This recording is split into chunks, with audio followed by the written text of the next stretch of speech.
Okay. Matuto kasama ako. Charis. Ayan. So, nung nakaraang araw, no, ating pinag-aralan ng tungkol sa pandiwa. Pag sinabi nating pandiwa, ano nga yun? Yun ay salitang kilos, no? Nagpapakita ng kilos o galaw. Yun ang pandiwa. Okay, so pinag-aralan natin yun na ang pandiwa ay ginagamitan ng mga panlapi, no? Panlaping unlapi, unahang panlapi, gitlapi, gitnang panlapi, at hulapi, hulihang panlapi. Ayan, pag sinabi natin pandiwa, nagpapakita ng galaw. Katulad lamang nitong nasa nakikita nyo dyan. No? Yan, tumatakbo, kumakain, sumasayaw. Yan ay halimbawa ng pandiwa. Ngayong araw ating pag-aaralan ang aspekto ng pandiwa. So, mabilis lang ang ating klase ngayon. No? Kasi madali lang naman talaga yung lesson ninyo. Sige. Aspekto ng pandiwa. Buksan ang inyong aklat sa pahina. Ano ba yan? Pahina 115. Okay, buksan ang inyong aklat sa Filipino ito aspekto ng pandiwa o panahunan ng pandiwa dyan sa inyong aklat. Ayan. Buksan inyong aklat sa 115. Okay? Sige. Aspekto ng pandiwa. Una, meron tayo dyan. Okay, meron tatlong aspekto ng ang pandiwa ha. Meron tatlong aspekto. Meron tayong perpektibo, imperpektibo, at kontemplatibo na ating pag-aaralan ngayong araw. Pag sinabi nating perpektibo o pangnagdaan, nangyari na. No? Mga pandiwang natapos, nagawa, o nangyari na. Binabalikan pa ba natin yung mga bagay na nangyari na? Wala na, di ba? Charis. Ayan. Past. Okay? Pang nagdaan, nangyari na. Tapos na. Okay? So, ginagamit natin ito halimbawa sa mga pandiwa. Ayan. Ayan. Tumakbo. Ayan. Natulog. Nangyari na, no? Tapos na siyang tumakbo. Okay? Ang bata ay tumakbo ng mabilis kanina. Ayun. Natulog ng maaga si Nena. Tapos na. Okay, so pag sinabi natin perpektibo pang nagdaan, past tense, no? Mga pandiwang natapos, nagawa o nangyari na. Next, meron tayong tinatawag na imperpektibo o pangkasalukuyan. Ano nga ba ang imperpektibo o pangkasalukuyan? Ito ang mga pandiwang ginaganap palagi o nangyayari ngayon. Nangyayari ngayon o sa kasalukuyan. Ngayon, talaga, present tense, no? Yan. Halimbawa nito, mga pandiwa, ito, iniisip. Iniisip ko ang aking nanay. O yun, nanay ha. Iniisip ko ang aking mga takdang aralin habang nagkaklase. Yun. Nagpapaganda si ate para sa paligsahan. Ayan. Ngayon, ginagawa, no? Pangkasalukuyan. Mga pandiwang, ginaganap palagi o nangyayari ngayon. Okay? Pag sinabi naman nating kontemplatibo o panghinaharap in the future, no? Ito naman ang mga pandiwang gagawin o mangyayari pa lamang. Gagawin o mangyayari pa lamang in the future. Halimbawa, ipangako, okay? Maglaro. Ayan, maglaro, tama ba?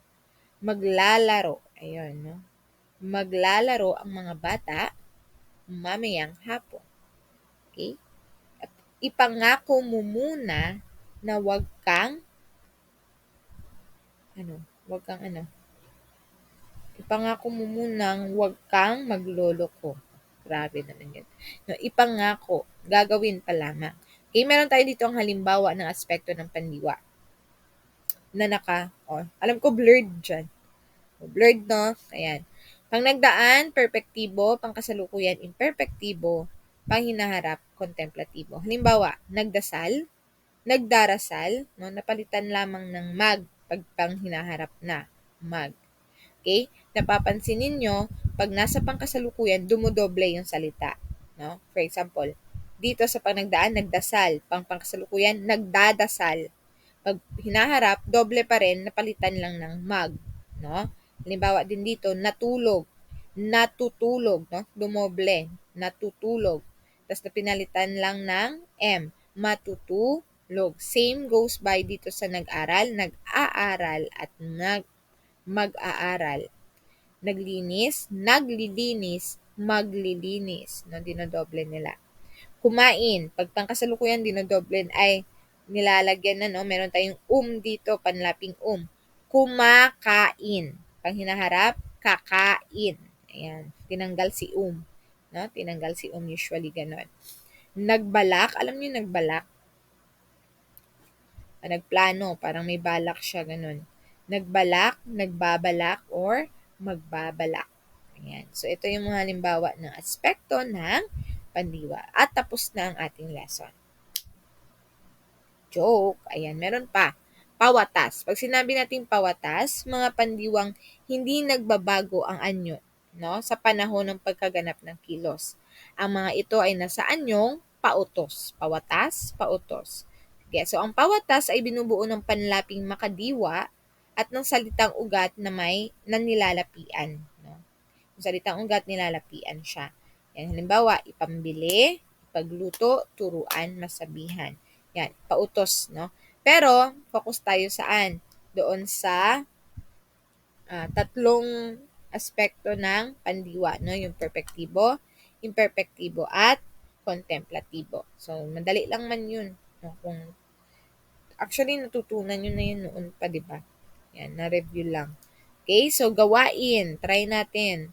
Sagutan ang aspekto ng pandiwa. 1 to 5 lang yung sagutan natin dito. 1 to 5 lang. Okay, tawag. Pag kontemplatibo, naganap na. Ay, perpektibo, naganap na. Tawag, tumawag. Pag ginaganap, ang kasalukuyan, usually ginadoble. Tumatawag. Okay. Pag gaganapin pa lamang or kontemplatibo, tinatanggal si Okay? At magiging tatawag. Bakit ulit nagatanggal? Kita lang lahat tatawag. Ayan. Next, meron din tayo dito, inom. Pag naganap na, uminom. Bakit pati sila gumagalaw sa taas? Pasensya. Ayan. Dodoble lang yan. Pag ginaganap o kasalukuyan, umiinom. Okay? Pag gaganapin pa lamang, tatanggalin si iinom. Ayan. Linis. Naglinis. Naglilinis. Maglilinis. Ayan. Laba. Gamitan natin ng nag pa rin, no? Naglaba.